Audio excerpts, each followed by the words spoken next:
Well, while it is, like, so cold you could probably spit outside and, most likely it will freeze here in Sacramento, California, I am very, very happy right now.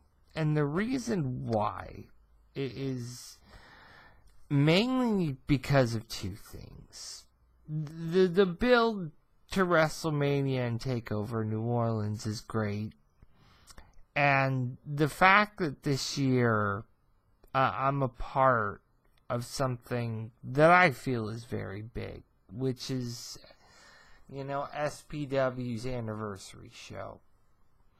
And that is the weekend after WrestleMania, which is April 15th at 6200 McMahon Drive at 5 p.m., in case you're wondering. These guys, they put on a great show, and I'm going to be part of that this year, and that means so much to me. I mean, if you're a follower of my channel, you know that I've tried to put on certain things on social media platforms here and there. I get response to it. Sometimes I don't. But I am always trying. And I love SPW. The black and white flows through my blood. Very, very much so. And as much as pro wrestling is a part of my life, being a fan is one thing.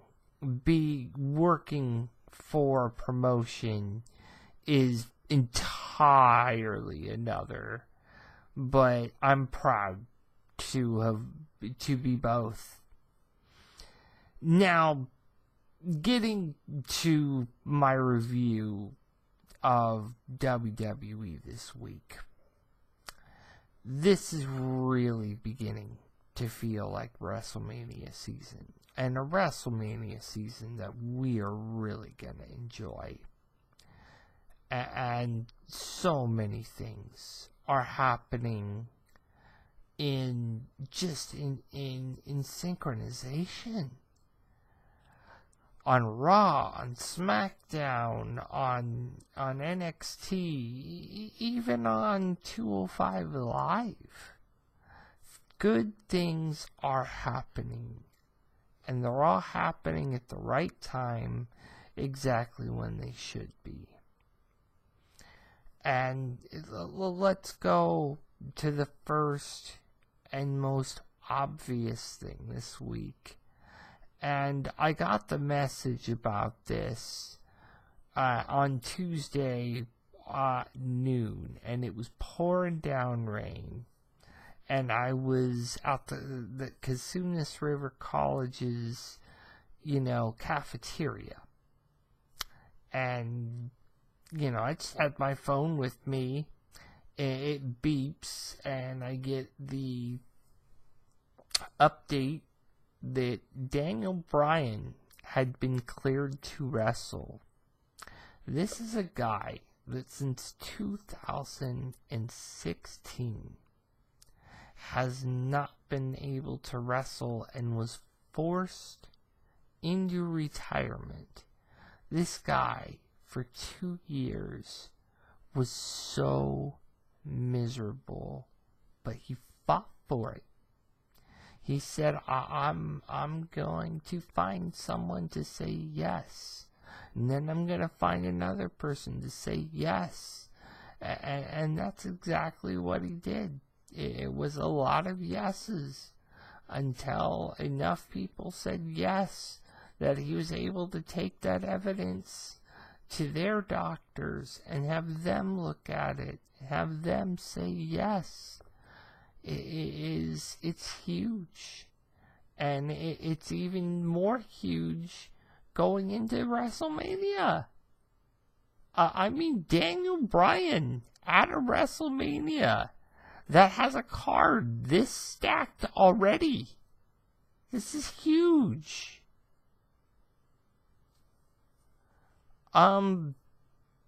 Obviously, I think we know what match is going to happen. I think it's going to be, you know, honestly, I think it's going to be, you know, Daniel Bryan and Shane McMahon versus Kevin Owens and Sami Zayn. I mean, anything else would be a little bit ridiculous or outlandish at this point. But there are a lot of matches that I would love to see Daniel Bryan have before he's forcibly put back into retirement. Or put into retirement. Excuse me, I'm a little exhausted. Been a long week. Anywho, another thing that is so great about this is that you've got your AJ Styles and your Johnny Garganos and your Finn Balor's and your Seth Rollins that all match up greatly with Daniel Bryan. I cannot wait to see where this is headed. I mean, you saw Dolph Ziggler be like, let's have a match. You know, not that I'd want to see Dolph Ziggler, but it's a start. Everybody's got to start somewhere.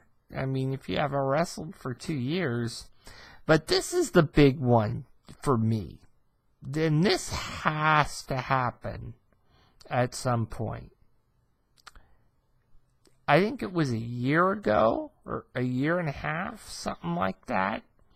The Miz straight up pushed his buttons and said, held the Intercontinental to his face and had Daniel Bryan slam down the freaking microphone and just walk away.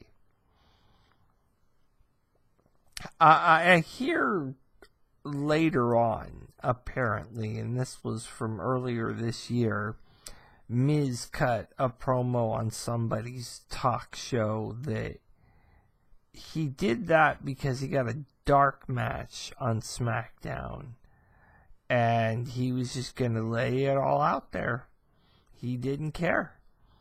And, you know, he's just like, get angry. Maybe they'll listen to you. And I think all of that is just made for a great compilation of things that I think in the end is going to make for a great match at some point later on this year, obviously. I think not switching the Miz to SmackDown is stupid at this point, especially with Daniel Bryan wrestling. I think you want to keep him on SmackDown, A, because you want to limit how many bumps he's going to take, and B, I think he's a SmackDown guy. You start throwing him into the land of the Bigums, and that's where he's going to get murdered. So that's a no. I don't think you'll be seeing Samoa Joe versus Daniel Bryan anytime soon.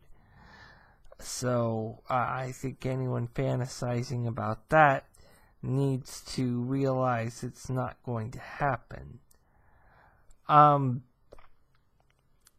You know, the rest of SmackDown was very... You had a rematch between Rusev and Shinsuke Nakamura, which was about as good as their first one, but it didn't, to me anyway, it didn't live up to what their first one was. I felt like it was more of the same, so it didn't do anything to impress me. So it was okay, but it didn't do anything to impress me.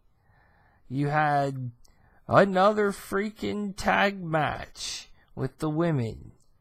I don't care. You know, these women's matches leading up to WrestleMania are essentially a joke. I mean, who cares at this point? It's all about, at this point, Alexa Bliss facing Nia Jax and Charlotte facing Asuka. These next 2 weeks, I would just give the women that off unless you're on NXT. I mean, geez Louise. You know when to quit. Because it doesn't... It's not going to do anyone. And the fact that Charlotte lost to Natalya, and they had freaking, you know, jeez, and they had, and they sat there and they cashed in the women's Money in the Bank, which was dumb, because it just, why cash it in?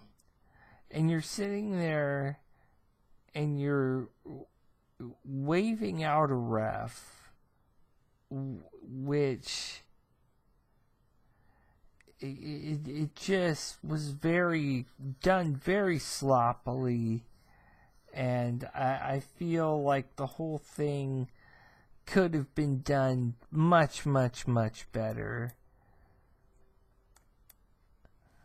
I mean, let me find something here really quick.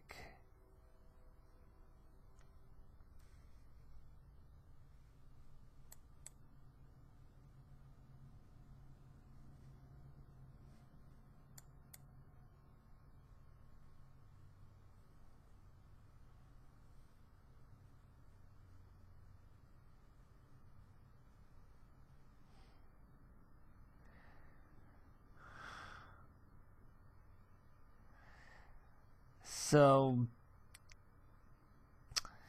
yeah, Baron Corbin basically had a squash match against Ty Dillinger. That didn't do anything for anybody. Again, very forgettable match.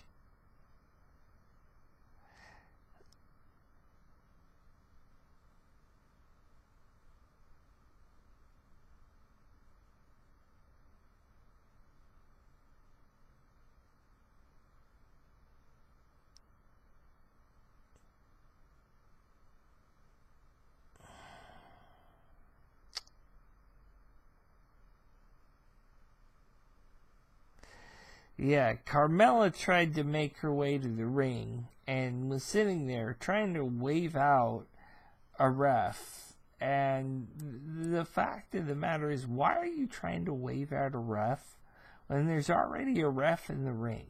That's just stupid. I don't get that, but whatever. You know, it's a way for them to just waste time until WrestleMania.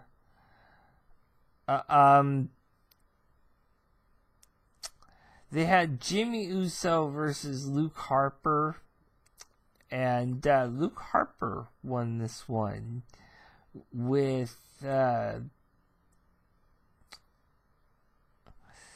it was Harper with the thrust kick to catch Jimmy and then sent Jimmy into the top ring post.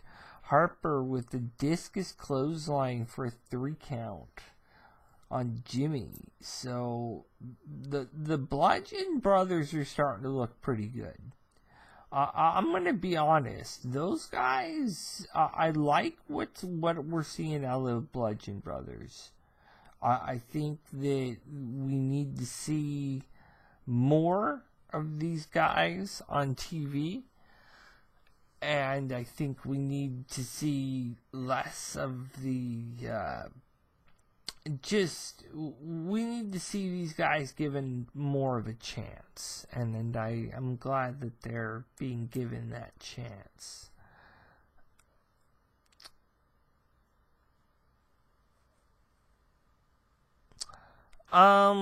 Yeah, we had a segment with Bobby Roode, Jinder, and Randy Orton, and the long and short of that is, oh, I'm gonna be U.S. champ. Oh, I'm gonna be U.S. champ. Me, me, me, me, me, me, me, me, me, me, me. Yeah, well, that's all great, but so. Yeah, Becky Lynch and Naomi versus Sarah Logan and Liv Morgan. Again, another pointless women's tag match. It's something for women to do that are not in a WrestleMania event spot, who are probably in that Battle Royal, but that's obviously not going to be on TV. The winners were Becky Lynch and Naomi. I believe they were...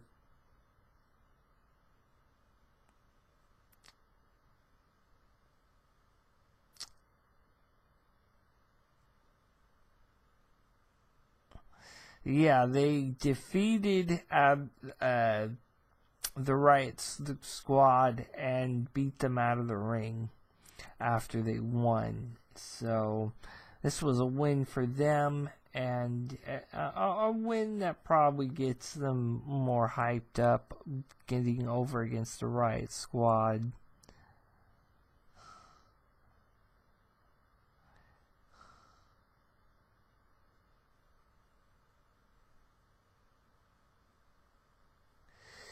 And then you had the final segment, which was with Daniel Bryan, Kevin Owens, and Sami Zayn. And they said, and Daniel Bryan, in a very much Daniel Bryan type way, told them, you know, you didn't just beat up a wrestler, you beat up your boss. There's nothing I can do but fire you. And then Daniel Bryan got the absolute crap beat out of him. They did protect his neck, but they did slam him against the side of the ring. They did make it look very convincing. And, you know, that was about that for SmackDown. Raw was much, much less impressive, in my personal opinion, but, and that's why I want to get to the more important part of Raw, because that's essentially what we are here to talk about, and that is the Ultimate Deletion. There's been a lot of movement on social media about this one, both good and bad. I mean, Dave Meltzer just killed this thing. And he literally said it was boring, it was stupid, da-da-da-da-da. You know, it could have used a lot more pizzazz, whatever. He did not like it. And I mention him quite a bit on this podcast because normally his sources are right. But I am going to say in this time, his opinion. Keep in mind I said opinion here is not right. This is, and always has been, a product of Matt Hardy. We knew when they signed Jeremy Borash and put Jeff Jarrett in the Hall of Fame that something like this was going to happen. It happened. Was this traditional? No. Hell no. Was this better than the two that WWE's put together? Yes. And the two I'm talking about is the one they had at the 2016 Battleground, which was the Wyatts versus the New Day. It was much better than that one. It was also better than that stupid House of Horrors match they had at Payback last year, which was god-awful. So, you know, this was, in my opinion, I want to say a 7 out of 10. I don't think it's fair to give it a 6.5 out of 10 when it's different. And it was meant to be different. And this is why wrestling is failing, is because people will not accept something outside the mainstream. The mainstream is a great thing, but when people can come up with something outside the mainstream and have it work, simply denying it is what's killing pro wrestling. You have to accept that. I think that Raw, a lot of Raw this week. Promo. Now, I want to talk about another segment of Raw that was just fucking hilarious. So you have Roman Reigns out there. And he's not even supposed to be there because he's suspended. Keep in mind, we're supposed to believe he's the good guy, right? Right? Because Roman Reigns, you know, he's the good guy. Well, when you have 3 U.S. Marshals come in and arrest him, and then he beats up 3 U.S. Marshals, which is a federal offense. And Brock Lesnar comes out there to defend those U.S. Marshals. Who the hell, logically, if you're not a fan, are you going to be rooting for? I mean, mind blown here. Man, WWE, they really lost sight of this plot line. Just put the title on Roman already if you're going to put the title on him. It's just absolutely aggravating having to wait till WrestleMania. You're making me ill. Just do it already. Because we all know that's where this is headed. So I love the back and forth between Brock and between, you know, Brock and Roman, but it just ended already. And I wish that we would know at this point if Brock was going to resign. And, you know, no one really knows, other than Brock and Vince, who signed where, and obviously Dana White. But, you know, in context to Brock's future, Brock is getting old. Brock has diverticulitis. Brock, I think, in the fight before last, got knocked the fuck out. In his last fight, he won. So, I don't know. You know, maybe that was just a thing. I mean, I'm not an expert, but if I was his agent, I would not be telling him go back to UFC. I'd be telling him stay where you are, because you'll make more money doing less appearances and less fights. And WWE just hands him matches on a plate anyway. You're not going to get that in UFC. You're going to get people who want to whip your ass right out of the gate. If that's what you have an itch for, then fine, be my guest. But, you know, WWE, you're going to be able to sustain more with WWE versus, you know, UFC, but who am I?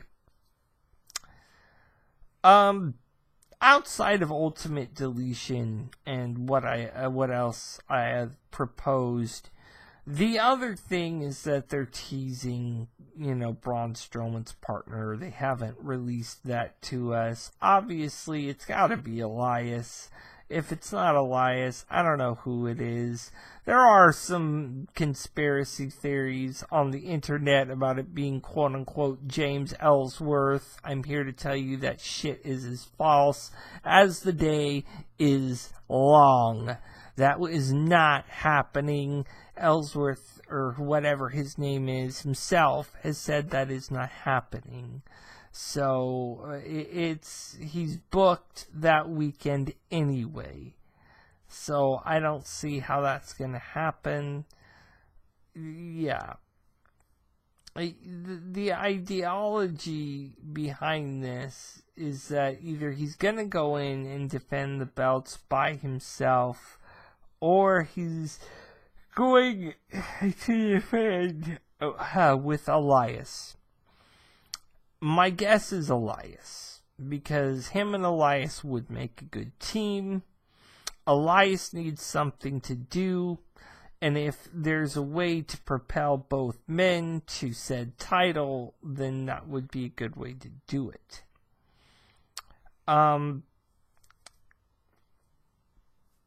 Let's go to NXT for a minute. And I want to say this. I'm a little disappointed about how the Dusty Rhodes Tag Team Classic has gone this year. You had AOP versus TM61. You let AOP win. Why? What do they have to prove? What else do they have to prove? They've won the fucking titles 2 times. What else do they have to prove? Move them up and let someone else win.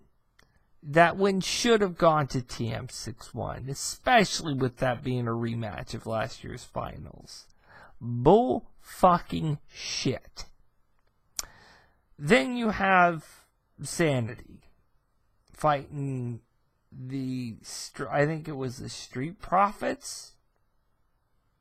No, it was Sanity fighting Heavy Machinery. Excuse me. I don't get it. Oh, no. Sanity was fighting Sabatelli and Riddick Moss. Again, a young tag team versus an older, more experienced one. I don't see what their need for being in the tournament is, especially late. But I guess somebody here has to do it. Then you had the Street Profits versus Heavy Machinery. That was such a heartbreaker match for me, because obviously somebody has to win there. And both of those teams would have been teams these are both teams that I don't mind seeing go on. My problem is now we have the Street Profits versus AOP. I do not like that match whatsoever. And, spoilers being out there, and knowing obviously what I know, it is, meh. Anyway, on the other side of the bracket, you've got, jeez.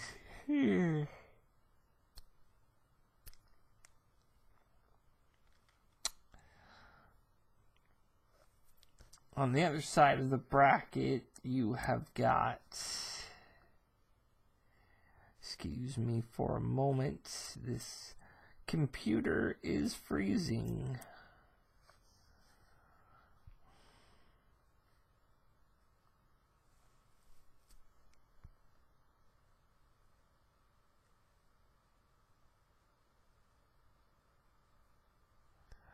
Oni Lorcan and Danny Virch versus Roderick Strong and Pete Dunne. Now, Roderick Strong and Pete Dunne got into this tournament essentially because Mustache Mountain was unable to go. That was a huge, huge thing. And, you know,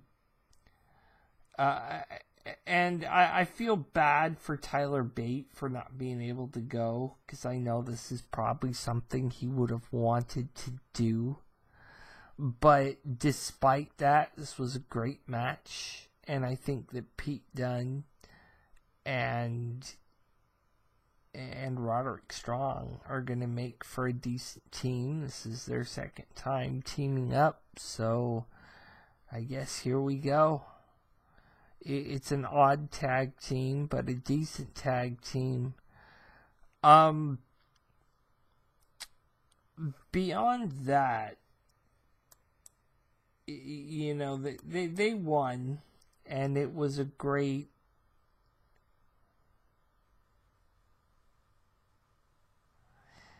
it was a great match.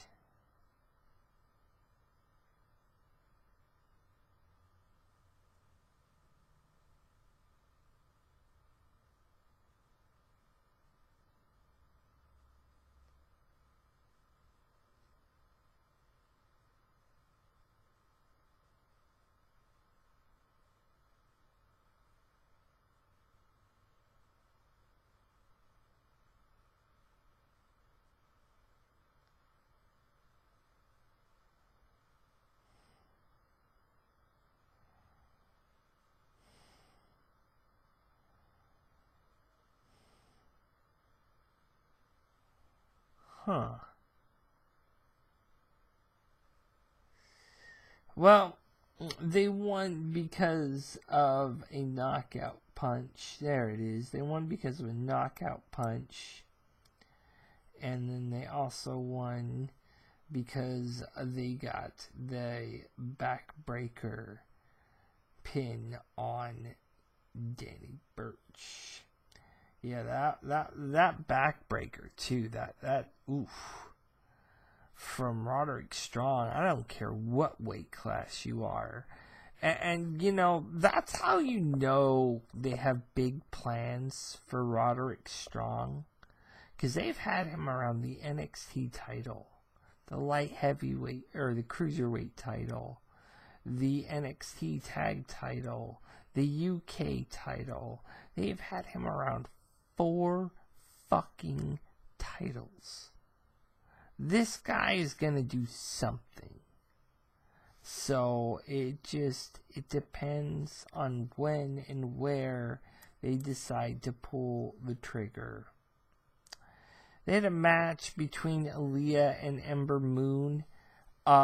This match was really more to showcase Ember Moon's moveset, because Shayna Baszler came out and got on commentary, and you know, it was great the way Mauro Ranallo was like, "Oh my god," you know.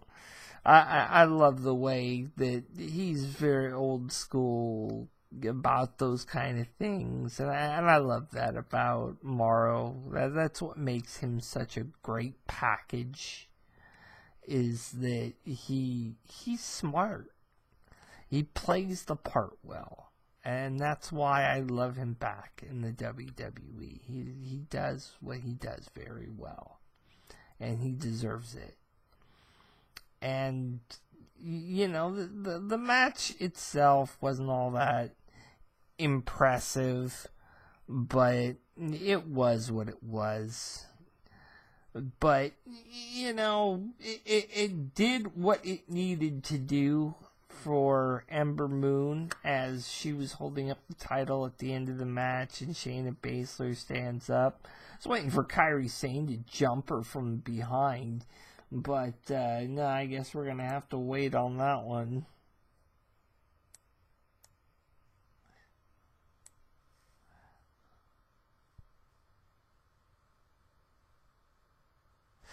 Oh, yeah. Then we have Andrade Cien Almas. Comes out, says a lot of things in Spanish and some broken English that, I'm not trying to be racist here, nor am I a racist in any way, shape, or facet.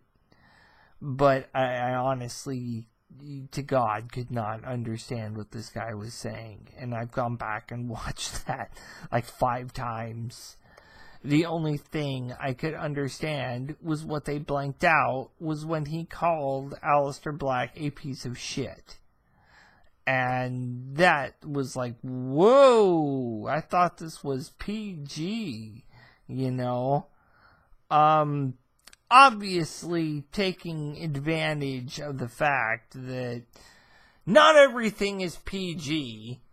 It's obvious that this is, WWE's move at sort of being a little bit more Attitude Era-esque. But I am very skeptical about where that's headed. He's obviously upset about Zelina Vega getting jumped and about the way that Aleister Black talked to Zelina Vega.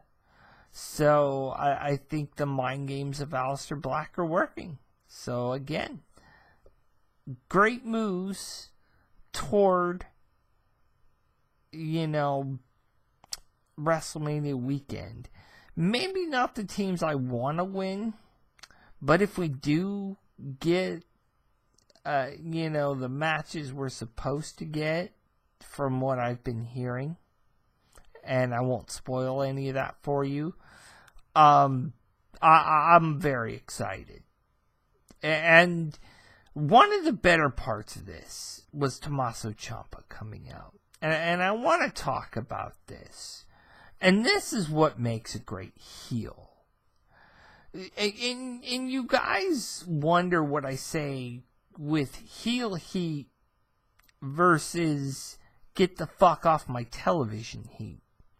Do you want to know what the difference is? Okay, get off my television heat is like what Roman Reigns gets. He is like the Messiah of let me spoon feed you because we're WWE. No thank you. Heel heat is like what Tommaso Ciampa gets. And allow me to explain. Then this is what he did in this promo was perfect. He sat there and was grabbing people's signs. He grabbed the first guy's sign and he ripped it in half. Goes, walks around, grabs an old lady's sign, crumples it up, and wipes his ass with it. Then he grabs a microphone, goes into the ring, and he's like, Johnny's gone. Johnny's gone and he ain't never coming back. And then throws it down. And it's just, trying to get more booze and more booze and more booze. And then he and then there's this guy who has a giant emoji sign. Not kidding. And he grabs it. And he crumples it only to realize Gargano's behind it. Gargano jumps over the rail, jumps him, jumps into the ring, and starts beating him up. And then security just drags him out of the building. Now, obviously, I don't know what kind of stipulations they're going to put on this kind of match. Obviously, this is not going to, culminate after New Orleans. This will culminate in New Orleans, which I was hoping for to begin with. So, this is going to be good. This is going to be good stuff. And I can't wait. Just yet another layer. Now, 205. And let me see, actually, that I got everything on NXT. Oh, yeah, Adam Cole versus Cassius Ohno. Adam Cole won, obviously, though Cassius Ohno, my goodness, this dude definitely. I'll read the end. Cole goes for a Shining Wizard, but Ohno blocks it, and he hotshots Cole into the top of the corner from a powerbomb position, followed by forearms to send Cole to the floor. Ohno brings Cole back into the ring, but Cole with a crucifix for a near fall. Cole hits with super kicks, 3 to be exact, and the crowd was going, super kick, super kick, super kick, like they're fucking counting. It's like he's a young buck. Cough, cough.